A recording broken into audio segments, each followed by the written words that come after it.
Alright, so we're back and we're learning how to play the 12-bar blues progression in every single key. Now this is aimed for intermediate to advanced guitarists. If you want more of a beginner video, that first link in the description will be for you. But otherwise, there's going to be a little bit of theory, and then I'm going to show you the practical of how to play movable shapes. So much fun, but here's the times for the video. Highly recommend watch the theory first. Even if you don't know any theory, or you think you know all the theory, doesn't hurt to have a bit of a recap, eh? Here comes the theory, grab your guitar. So when we're talking about the blues, we're talking specifically about the 12-bar blues. Have a look over here. So this sheet music, or this chart, there are 12 different bars. Now if that doesn't make sense already, that's okay. Just think of it as 12 different chords, or 12 different times you're gonna be playing chords. Have a look. You can see A chords, D chords, E chords, that's it. So although there's 12 bars, which can seem daunting to begin with, you're only playing 3 different chords. And if you have a look, there's a lot of A chords, couple Ds, couple As, E, D, and then A. So think of it like a recipe. So that right there is the 12-bar blues recipe. So very quickly, I'm gonna show you what this actually sounds like. So have a look at the top line. There's 4 A chords, so the very basic thing I could do would be to play an A chord 4 times.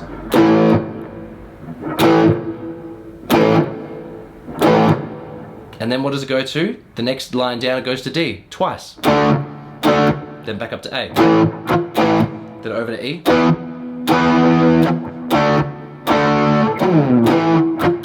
Now I added a little bit more rhythm as we got along, because it would be far more interesting to do this than just one chord. But if that's how you're starting out with, it's way more important that you actually understand this recipe and how it works out and where the chords go than playing, you know, ridiculous amounts of shred but not actually understanding what's going on. So here's how I always remember what to play. So have a look. The first chord you play 4 times. Now let's say we're in the key of A. We start on the 5th fret of the 6th string. Drop down a string, that's your D chord. So every time you see a D, that's the note that you play, 5th fret, 5th string. Now every time you see an E, you just move up 2 frets, so 7th fret on the A string. And that's it, it's just those 3 frets. That's all you need to remember. So the last thing before I show you different rhythms and I show you more of a practical approach is just think, all right, well, that's the recipe right there. I know that those are the only 3 frets I need to play. So if you want to play it in any key, just move those 3 frets. So have a look now. On the tab below, that is all the different sort of frets and note names on the 6th string. So if we started this, have a look, if we started the blues on the 3rd fret, well, it would be blues in G because we're starting on a G note. And then we go down, then move up 2 frets.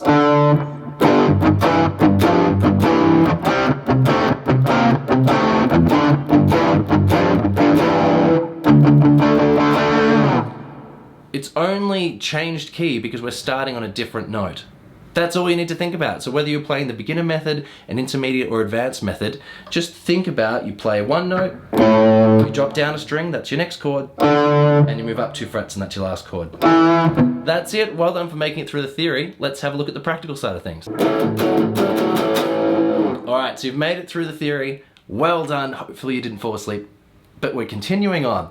So, if you're an intermediate guitarist, how I would approach playing the 12-bar blues is just with power chords to begin with, and then at the end of this video I'll show you how you can play it in that sort of bar chord situation I was playing.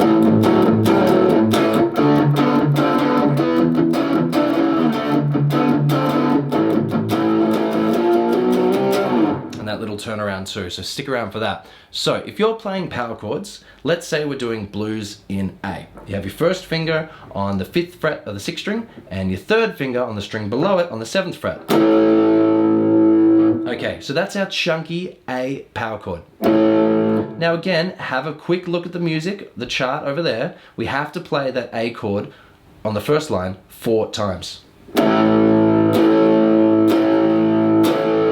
Then have a look at the next line. We have to play D twice. Then jump back up and play A twice.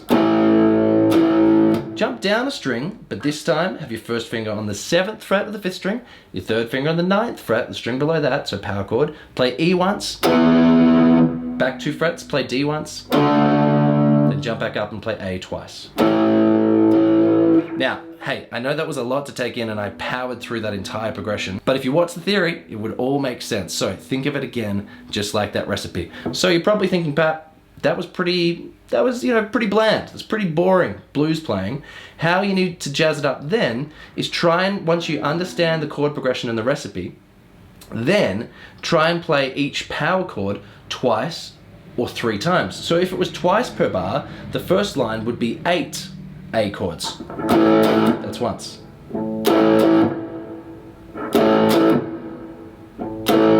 Then drop down. Then back up. Sounds so much better. Once you can play it twice through the entire progression, play it 3 times. This sort of a rhythm.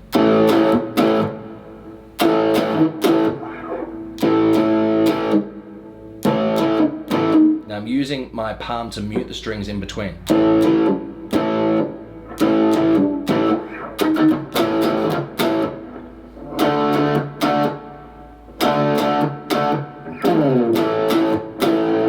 Sounds so much better already. So once you can do that, try adding in little sort of percussive strums, then try and even play 4 or 5 times.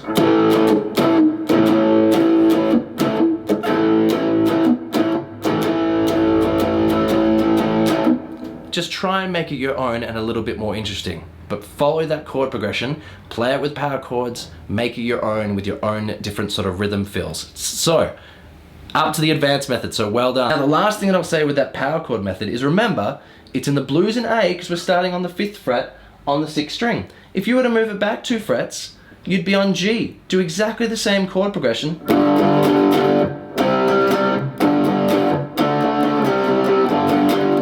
But play it starting on the 3rd fret of the 6th string, and now blues in G. Move it back 2 frets, you got blues in F.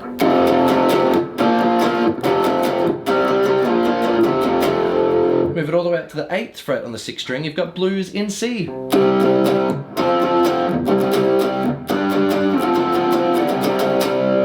Now once you get up to playing blues in D or anything like that, then I would actually use the 5th string. So here's all the notes on the 5th string, then I would start doing that. So for blues in D,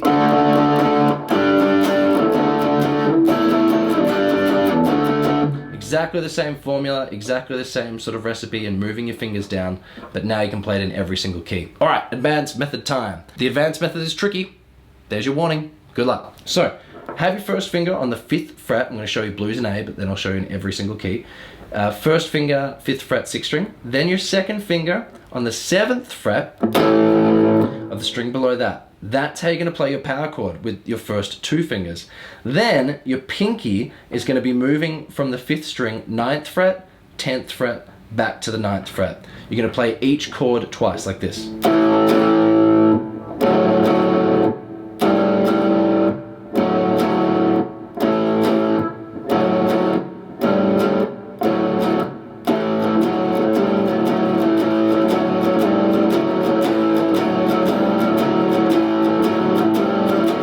Then drop it down to D, just like the music says, and do exactly the same thing. Then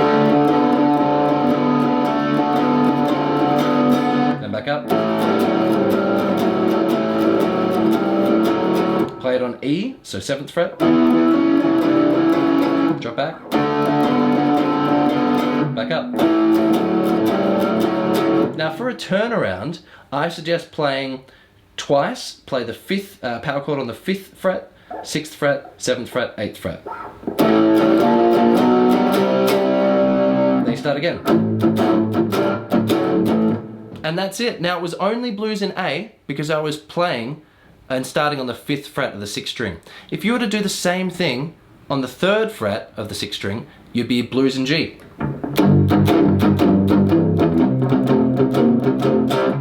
That's it. If you were to move it back to the 1st fret on the 6th string, blues in F.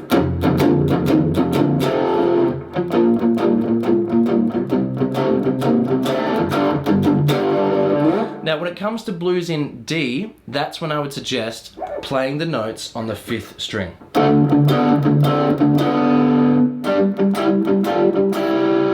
But exactly the same shape with those power chords and moving that pinky. But that's it. Was it too hard? Do you need help finding the notes on the strings? Comment below and let me know. Otherwise, if you're having a hard time, hit me up on my social networks. But that's it for this lesson. Thanks for sticking around. See you again really soon. Bye.